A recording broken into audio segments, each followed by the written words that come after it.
Hello everyone, Sabi's Lifestyle Assam channelor অন্য এটা ভিডিঅ'লৈ আপোনালোকক স্বাগতম জনাইছো। আজি মই এঠাইলৈ যাব ওলাই আছো। মই ক'ত যাম আপোনালোকক দেখাই থাকিম। তেতিয়া হ'লে বলক ভিডিঅ'টো আৰম্ভ কৰো। আমি ওলাই আহিলো ঘৰৰ পৰা। গৈ আছো।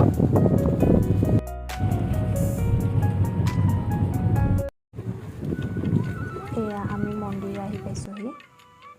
কলংপৰীয়া বাৰগঞা সমাজ। এই মন্দিৰভাগ স্থাপন হৈছিল 1966 চনত। আমি আহি পাইছোহি। আমাৰ গাঁৱৰ হয়, ওচৰৰে আৰু মন্দিৰ।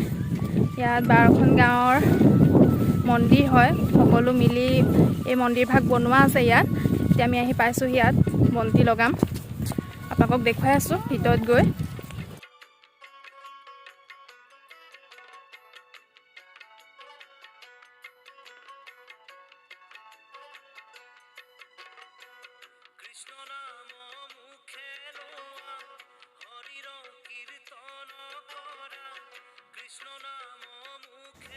এয়া মন্দিৰৰ ভিতৰৰ ভাগ হয়।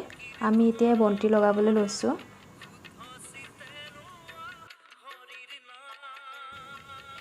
আমি ইয়াত আহি থকাই হয়।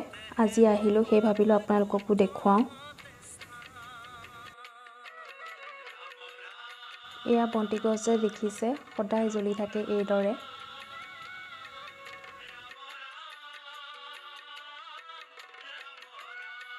এতিয়া বন্তি গছ লগোৱা হ'ল। আমাৰ এই মন্দিৰ ভাগৰ নাম হৈছে বাৰগঞা মন্দিৰ। ইয়াত মানে 12খন গাঁও মিলি এই মন্দিৰ ভাগ স্থাপন কৰা হৈছে, সেইকাৰণে ইয়াৰ নাম হৈছে বাৰগঞা মন্দিৰ। এয়া আমাৰ গাঁৱৰ এয়া প্ৰথম ৰভা হৈছে আমাৰ নামকৰণী ৰভা। বহুতেই ভাল লাগে ইয়াত আহিব আপোনালোকো। ইয়াত অলপ দিনৰ আগতে ইয়াত ৰাস হৈছিলে, 12খন ৰভাত ৰাস হৈছিলে। মই আহিব নোৱাৰিলোঁ, আপোনালোকক দেখুৱাব পাৰিলোঁহেঁতেন, আহাহেঁতেন। এতিয়া আমি এই মন্দিৰ ভাগৰ চাৰিওফালে অলপ ঘূৰোঁ।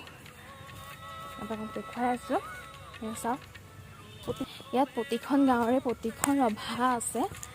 এয়া চবৰে বেলেগ বেলেগ ইয়াত তেলীয়াপোহ পতা এইদৰে নামবোৰ লিখা আছে। এখন বেলেগ এখন গাঁৱৰ ৰভা।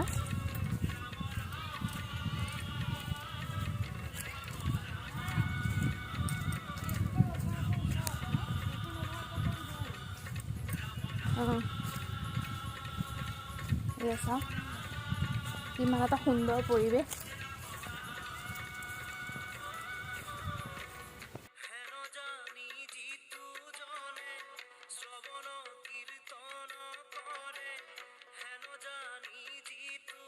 এয়া চাওক, বহুত ভাল লাগে ইয়াত আহি। আৰু ইয়াত পুখুৰীও আছে, মই দেখুৱাই আছোঁ আপোনালোকক। চাওক, পুখুৰীত মাছ আছে। এয়া সঁচাকৈ বহুত ভাল লগা এটা পৰিৱেশ। আমি এতিয়া ইয়াৰ পৰা ওলাই আহিলোঁ, বন্তি লগাইকৈ সেৱা সৎকাৰ কৰি আহিলোঁ। এতিয়া আমি আকৌ বেলেগ এঠাইত যাম। দেখুৱাই আছোঁ আপোনালোকক ক'ত যাওঁ।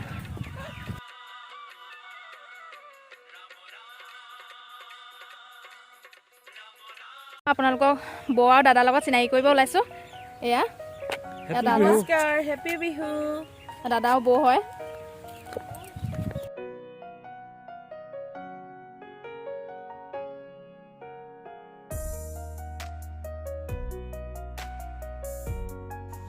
এয়া বাৰগঞা মন্দিৰৰ পৰা ওলাই আকৌ আমি বেলেগ এঠাইলৈ যাবলৈ ওলাইছোঁ।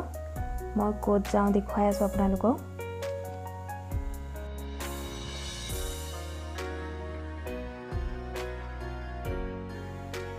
এয়া আমি আহি পাইছোঁহি, মহা মৃত্যুঞ্জয় মন্দিৰ আহি আছোঁ। একেবাৰে সহজ মৃত্যুঞ্জয় মন্দিৰলৈ আহিবলৈ। আমাৰ ঘৰৰ পৰা মৃত্যুঞ্জয় মন্দিৰলৈ মাত্ৰ 5 কিলোমিটাৰ। মই ইয়ালৈ 4বাৰেই হ'ল এইবাৰ সৈতে অহা। বহুতেই ভাল লাগে, আহি থাকিবই মন যায়। এই মন্দিৰ নগাঁৱৰ ভেৰভেৰি নামৰ জেগাকণত আছে।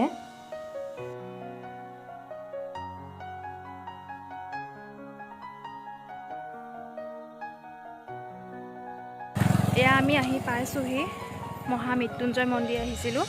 আহি পাইছোঁহি, আমি তাত গৈ দেখুৱাইছোঁ আপোনালোকক। এয়া চাওক কিমান ওখ। এই মন্দিৰটো হৈছে এছিয়াৰ ভিতৰত সৰ্ববৃহৎ ওখ শিৱলিংগ। এই মন্দিৰৰ উচ্চতা হৈছে 126 ফুট।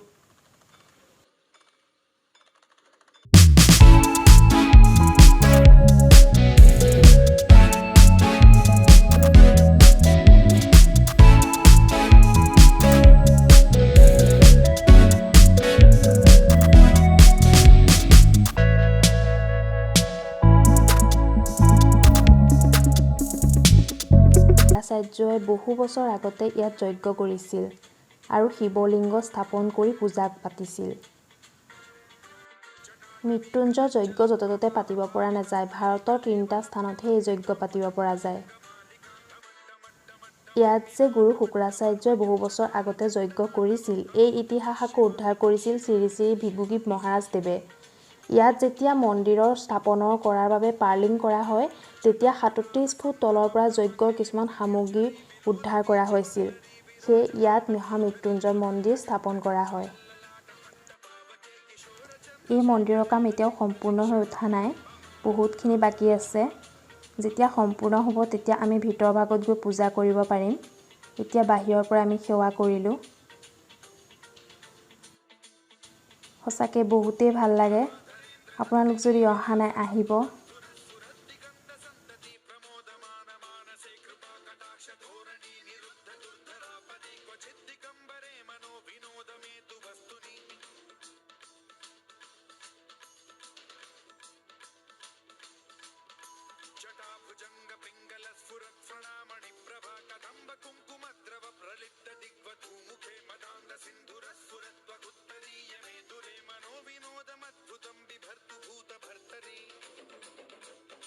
আহিলোঁ মহা মৃত্যুঞ্জয় মন্দিৰৰ পৰা দৰ্শন কৰি, ভিতৰ ভাগত সোমাবলৈ দিয়া নাই, বাহিৰে বাহিৰে আমি চাই আহিলোঁ।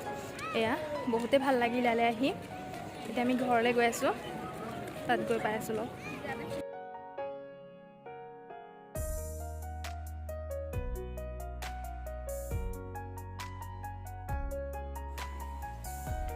এয়া ঘৰ আহি পালোহি এতিয়া জাষ্ট। বহুতেই ভাল লাগিলে আজি এইদৰে বহাগৰ প্ৰথম দিনটোত মন্দিৰলৈ গৈছোঁ, ভগৱানৰ ওচৰত সেৱা কৰিছোঁ, বহুতেই ভাল লাগিলে।